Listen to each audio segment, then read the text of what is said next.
CHAPTER V ON THE CARPET The Princess was just Lucy. 'It's too bad,' said Philip, 'I do think....' Then he stopped short and just looked cross. 'The Princess and the Champion will now have their teas,' said Mr. Noah.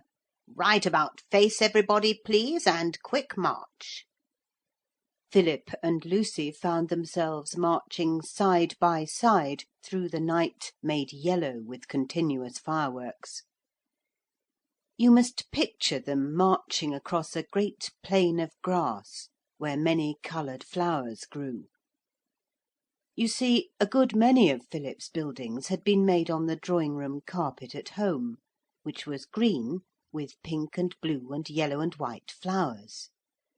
And this carpet had turned into grass and growing flowers, following that strange law which caused things to change into other things, like themselves but larger and really belonging to a living world. No one spoke.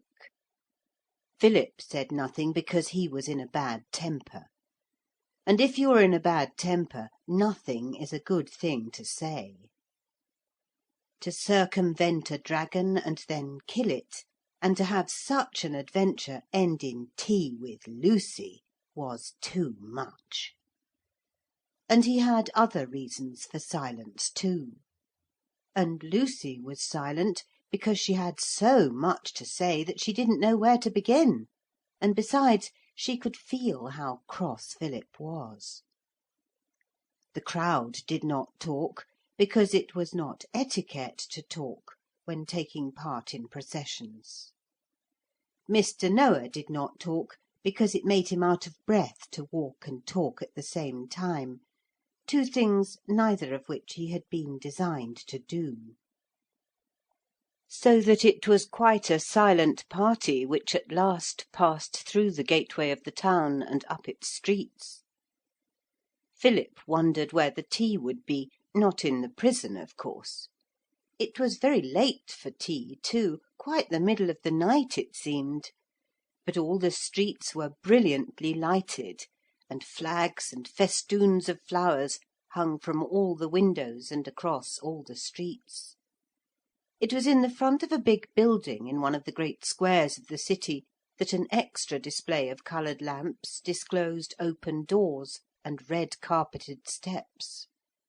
Mr. Noah hurried up them and turned to receive Philip and Lucy. 'The city of Polistopolis,' he said, 'whose unworthy representative I am, greets in my person the most noble Sir Philip, Knight and Slayer of the Dragon. Also the Princess whom he has rescued. Be pleased to enter.'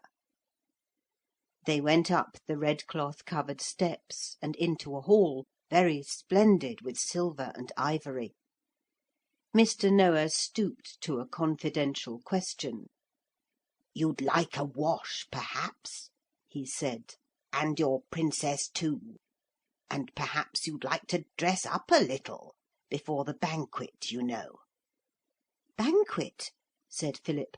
'I thought it was tea.' 'Business before pleasure,' said Mr. Noah. 'First the banquet, then the tea. This way to the dressing rooms.' There were two doors side by side. On one door was painted 'Knight's Dressing Room,' on the other 'Princess's Dressing Room.' 'Look out,' said Mr. Noah, 'the paint is wet. You see there wasn't much time.' Philip found his dressing room very interesting. The walls were entirely of looking glass, and on tables in the middle of the room lay all sorts of clothes of beautiful colours and odd shapes. Shoes, stockings, hats, crowns, armour, swords, cloaks, breeches, waistcoats, jerkins, trunk hose. An open door showed a marble bathroom. The bath was sunk in the floor, as the baths of luxurious Roman empresses used to be, and as nowadays baths sometimes are in model dwellings. only I am told that some people keep their coals in the baths, which is quite useless, because coals are always black, however much you wash them. Philip undressed and went into the warm clear water, greenish between the air and the marble. Why is it so pleasant to have a bath, and so tiresome to wash your hands and face in a basin? He put on his shirt and knickerbockers again and wandered round the room, looking at the clothes laid out there, and wondering which of the wonderful costumes would be really suitable for a knight to wear at a banquet.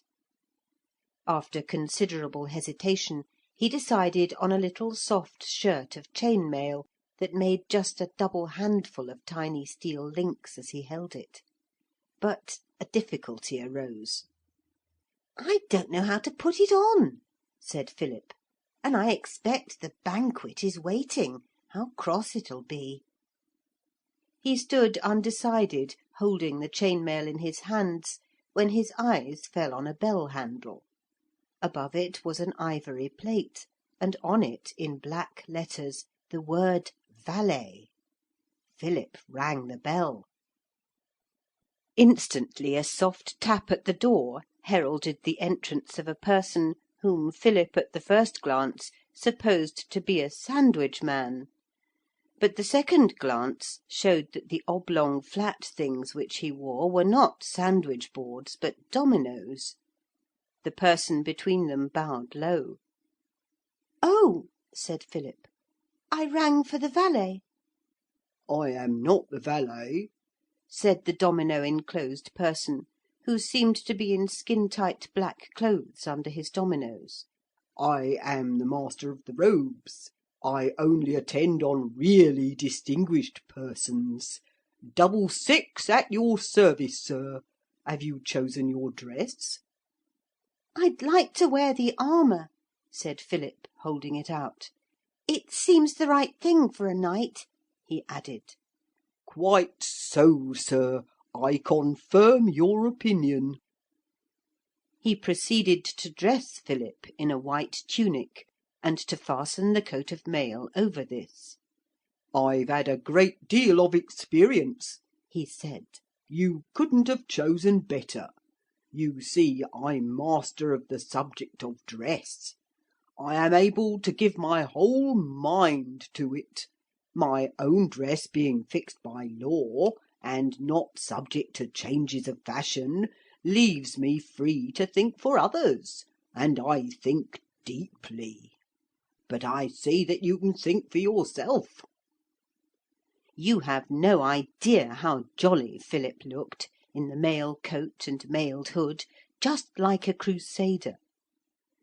At the doorway of the dressing-room he met Lucy in a short white dress and a coronal of pearls round her head. "I always wanted to be a fairy," she said. "Did you have any one to dress you?" he asked. "Oh no," said Lucy calmly. "I always dress myself." "Ladies have the advantage there," said Double six, bowing and walking backwards. "The banquet is spread." It turned out to be spread on 3 tables, one along each side of a great room, and one across the top of the room, on a dais, such a table as that high one at which dons and distinguished strangers sit in the halls of colleges. Mr. Noah was already in his place in the middle of the high table, and Lucy and Philip now took their places at each side of him. The table was spread with all sorts of nice-looking foods, and plates of a pink and white pattern very familiar to Philip. They were, in fact, as he soon realised, the painted wooden plates from his sister's old doll's house. There was no food just in front of the children, only a great empty bowl of silver. Philip fingered his knife and fork. The pattern of those also was familiar to him. They were indeed the little leaden ones out of the doll's house knife basket of green and silver filigree. He hungrily waited. Servants in straight yellow dresses and red masks and caps were beginning to handle the dishes. A dish was handed to him. A beautiful jelly it looked like. He took up his spoon and was just about to help himself when Mr. Noah whispered ardently, "Don't!" And as Philip looked at him in astonishment he added, still in a whisper, "Pretend, can't you? Have you never had a pretending banquet?" But before he had caught the whisper, Philip had tried to press the edge of the leaden spoon into the shape of jelly, and he felt that the jelly was quite hard. He went through the form of helping himself, but it was just nothing that he put on his plate. And he saw that Mr. Noah and Lucy and all the other guests did the same. Presently another dish was handed to him. There was no changing of plates. They needn't, Philip thought bitterly. This time it was a fat goose, not carved, and now Philip saw that it was attached to its dish with glue. Then he understood. You know the beautiful but uneatable feasts which are given you in a white cardboard box with blue binding and fine shavings to pack the dishes and keep them from breaking? I myself, when I was little, had such a banquet in a box. There were 12 dishes, a ham, brown and shapely, a pair of roast chickens, also brown and more anatomical than the ham, a glazed tongue, real tongue shape, none of your tinned round mysteries, a dish of sausages, 2 handsome fish, a little blue perhaps, a joint of beef, ribs I think, very red as to the lean and very white in the fat parts, a pork pie, delicately bronzed like a traveller in Central Africa. For sweets I had shapes of beauty, a jelly and a cream, a Swiss roll too, and a plum pudding. Asparagus there was also, and a cauliflower, and a dish of the greenest peas in all this grey world. This was my banquet outfit. I remember that the woodenness of it all depressed us wonderfully. The oneness of dish and food baffled all make-believe. With the point of Nurse's scissors we prized the viands from the platters. But their wooden nature was unconquerable. One could not pretend to eat a whole chicken any better when it was detached from its dish, and the sausages were one solid block. And when you licked the jelly it only tasted of glue and paint. And when we tried to re-roast the chickens at the nursery grate, they caught fire, and then they smelt of gasworks and india rubber. But I am wandering. When you remember the things that happened when you were a child, you could go on writing about them for ever. I will put all this in brackets, and then you need not read it if you don't want to. But those painted wooden foods, adhering firmly to their dishes, were the kind of food of which the banquet now offered to Philip and Lucy was composed. Only they had more dishes than I had. They had as well a turkey, 8 raspberry jam tarts, a pineapple, a melon, a dish of oysters in the shell, a piece of boiled bacon and a leg of mutton, but all were equally wooden and uneatable. Philip and Lucy, growing hungrier and hungrier, pretended with sinking hearts to eat and enjoy the wooden feast. Wine was served in those little goblets which they knew so well, where the double glasses restrained and contained a red fluid which looked like wine. They did not want wine, but they were thirsty as well as hungry. Philip wondered what the waiters were. He had plenty of time to wonder while the long banquet went on. It was not till he saw a group of them standing stiffly together at the end of the hall that he knew they must be the matches with which he had once peopled a city, no other inhabitants being at hand. When all the dishes had been handed, speeches happened.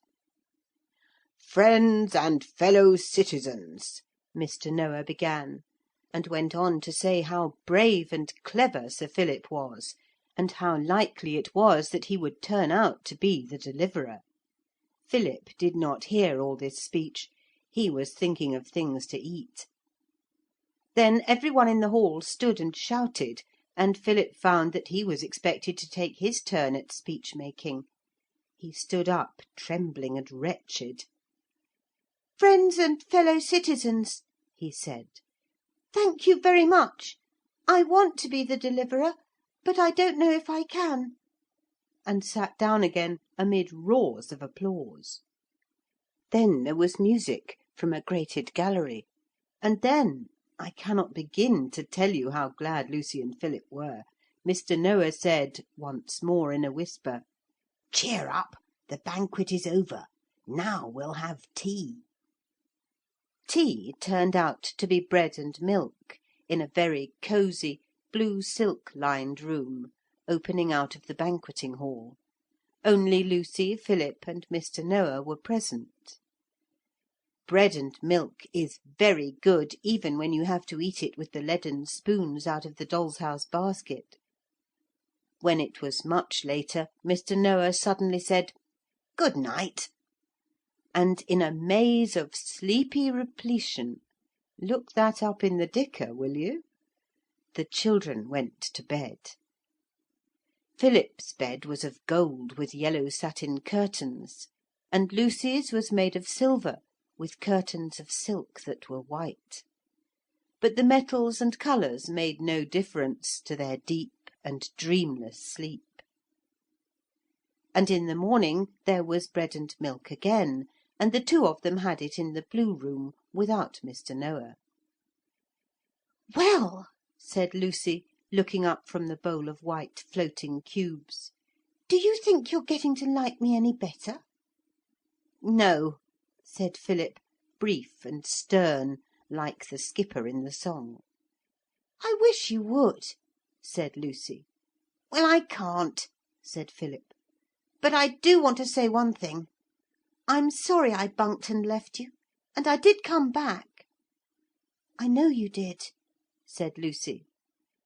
'I came back to fetch you,' said Philip, 'and now we'd better get along home.' 'You've got to do 7 deeds of power before you can get home,' said Lucy. 'Oh, I remember. Perrin told me,' said he. 'Well,' Lucy went on, 'that'll take ages. No one can go out of this place twice unless he's a King Deliverer. You've gone out once, without me. Before you can go again you've got to do 7 noble deeds.' 'I killed the dragon,' said Philip, modestly proud. 'That's only 1,' she said. 'There are 6 more.'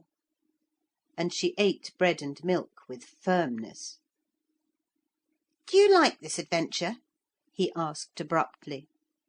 'It's more interesting than anything that ever happened to me,' she said. 'If you were nice I should like it awfully. But as it is....' 'I'm sorry you don't think I'm nice,' said he. 'Well, what do you think?' she said. Philip reflected. He did not want not to be nice. None of us do. Though you might not think it to see how some of us behave. True politeness, he remembered having been told, consists in showing an interest in other people's affairs.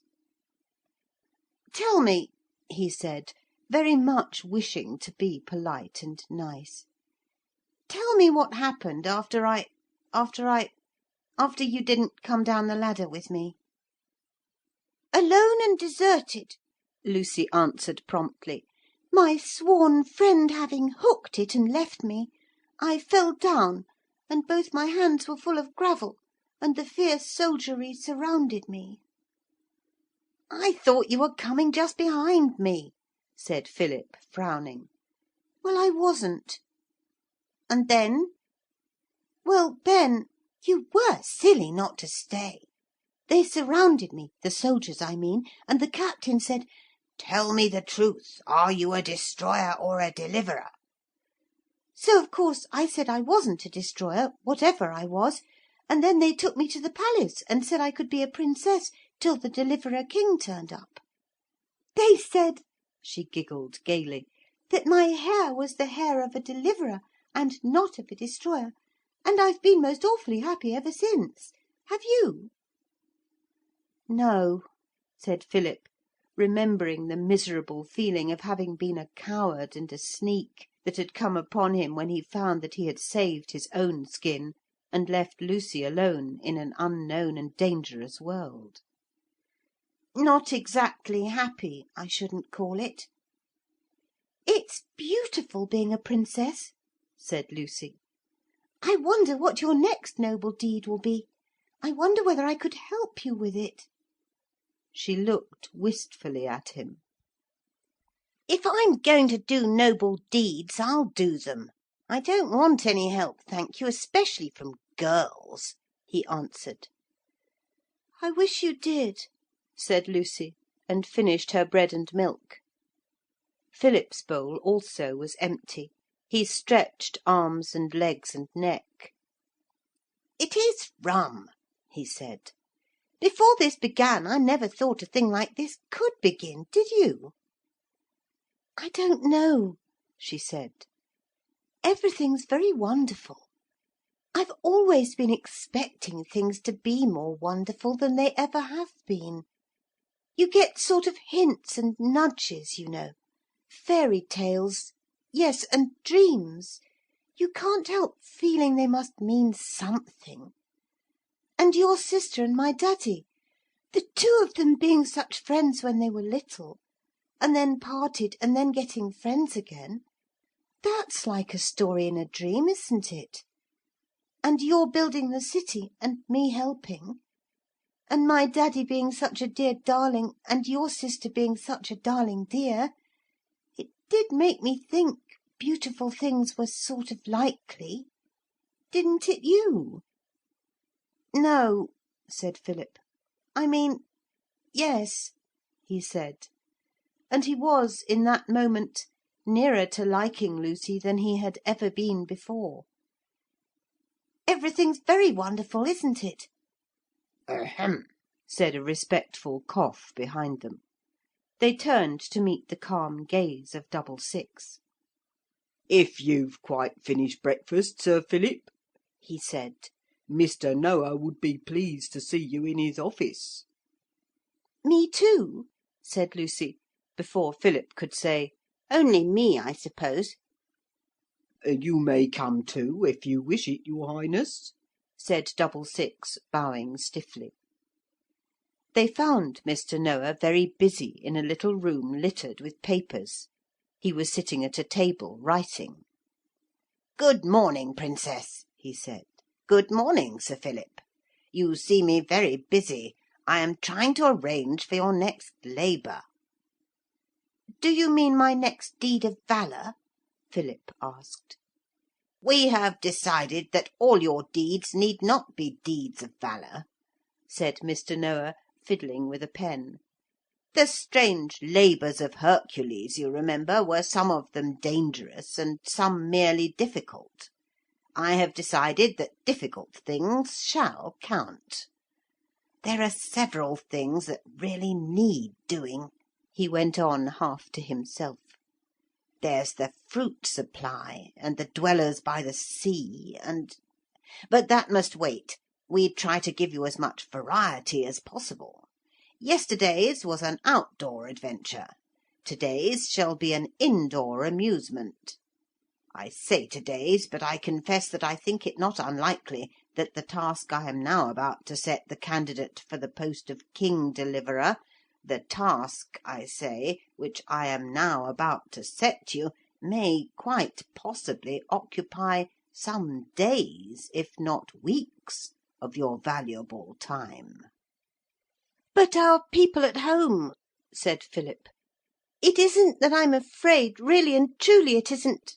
But they'll go out of their minds not knowing what's become of us.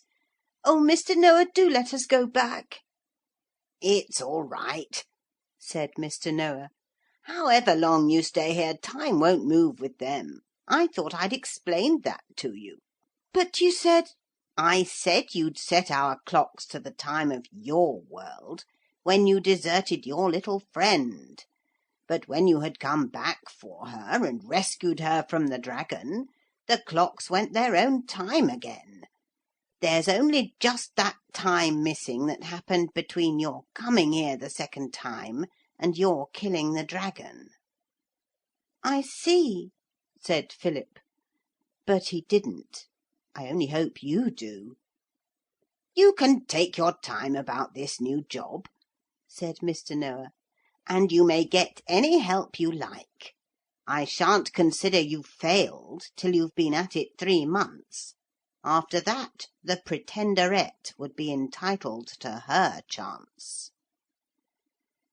'If you're quite sure that the time here doesn't count at home,' said Philip, 'what is it, please, that we've got to do?'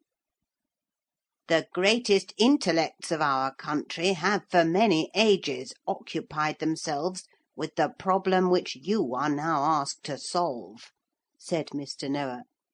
'Your late gaoler, Mr. Bacon Shakespeare, has written no less than 27 volumes, all in cipher, on this very subject. But as he has forgotten what cipher he used, and no one else ever knew it, his volumes are of but little use to us.' 'I see,' said Philip. And again he didn't.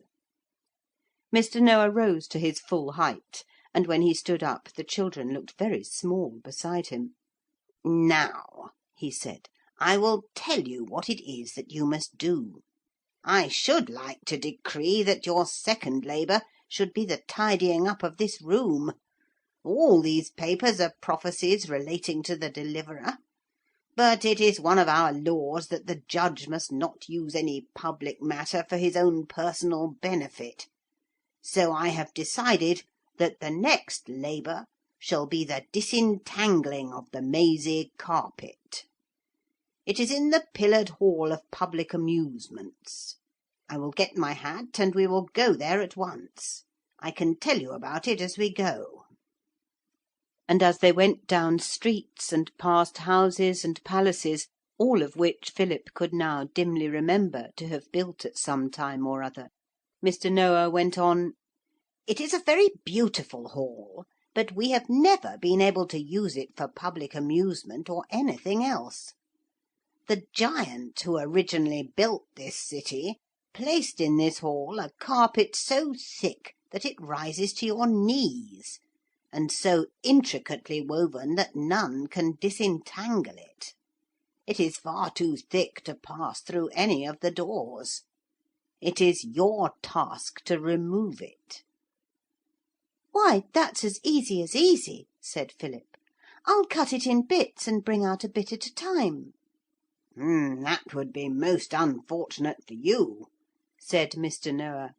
'I filed only this morning a very ancient prophecy. "He who shall the carpet sever by fire or flint or steel shall be fed on orange pips for ever and dressed in orange peel." You wouldn't like that, you know.' 'No,' said Philip grimly, 'I certainly wouldn't.' 'The carpet must be unravelled, unwoven, so that not a thread is broken. Here is the hall.' They went up steps. Philip sometimes wished he had not been so fond of building steps, and through a dark vestibule to an arched door.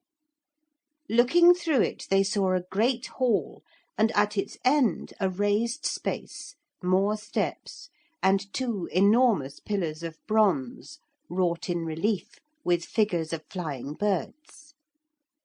'Father's Japanese vases,' Lucy whispered. The floor of the room was covered by the carpet.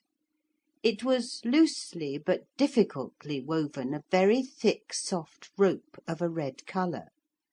When I say difficultly, I mean that it wasn't just straightforward in the weaving, but the threads went over and under and round about in such a determined and bewildering way that Philip felt and said that he would rather untie the string of 100 of the most difficult parcels than tackle this.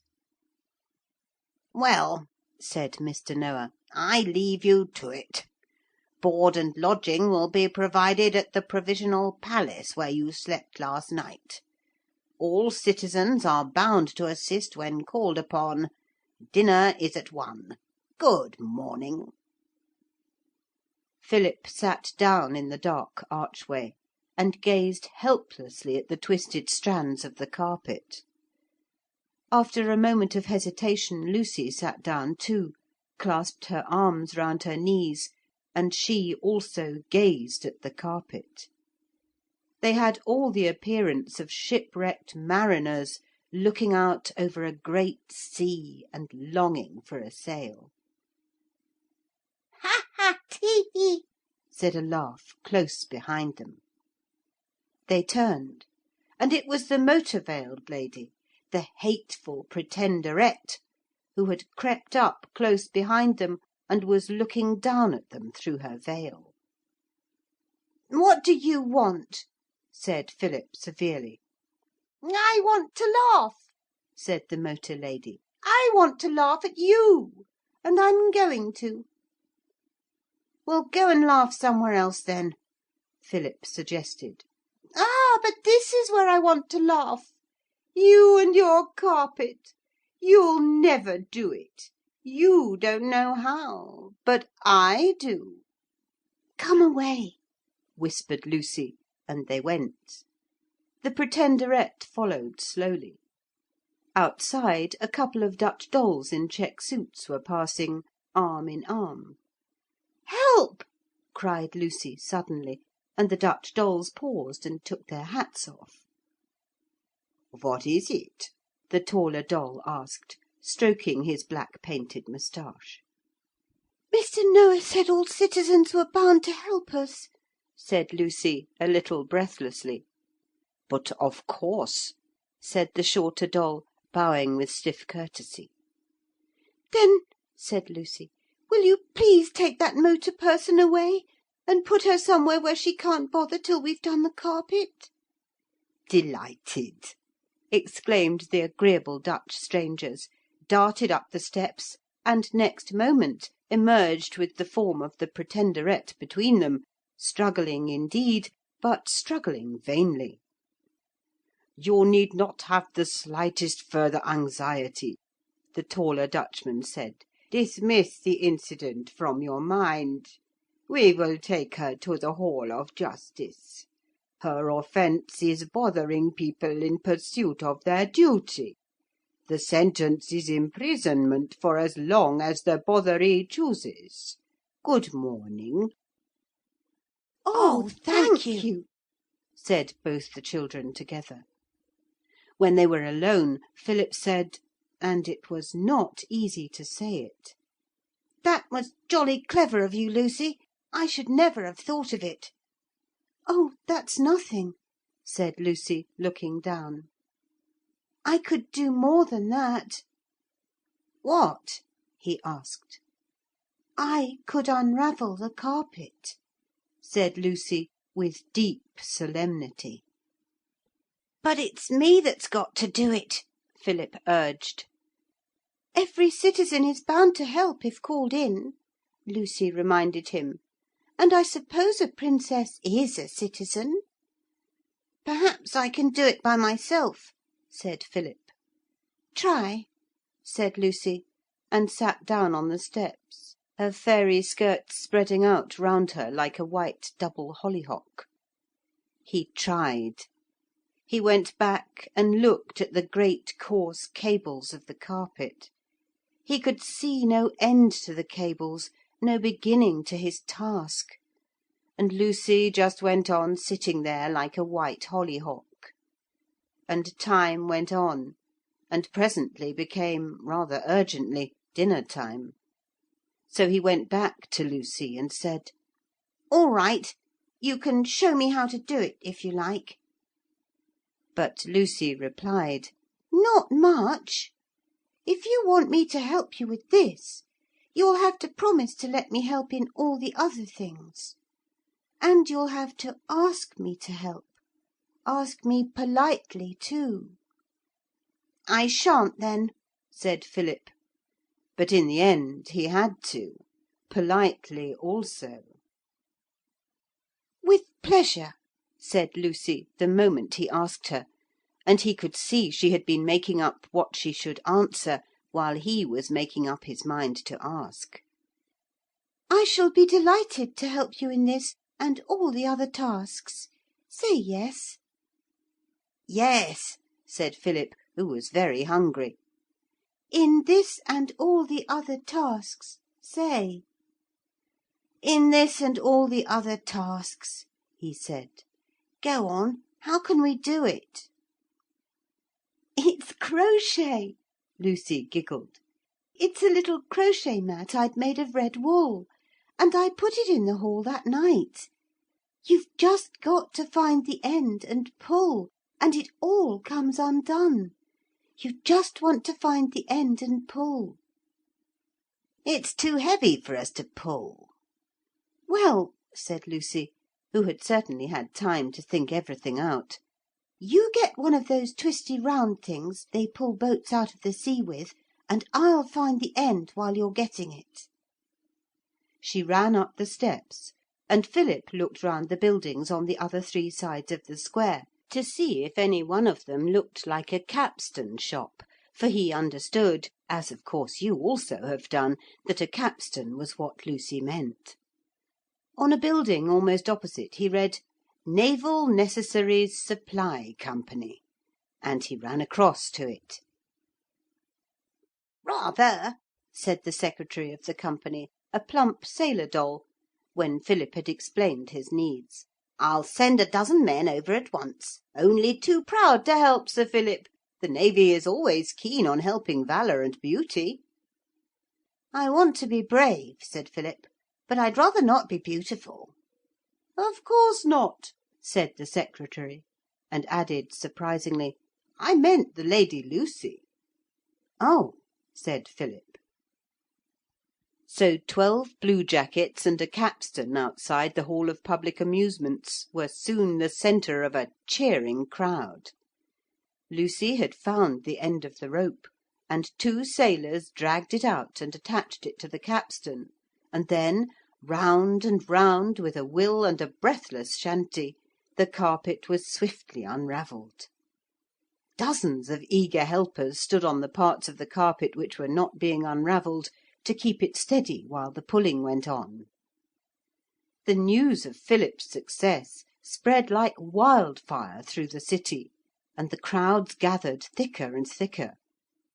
The great doors beyond the pillars with the birds on them were thrown open, and Mr. Noah and the principal citizens stood there to see the end of the unravelling.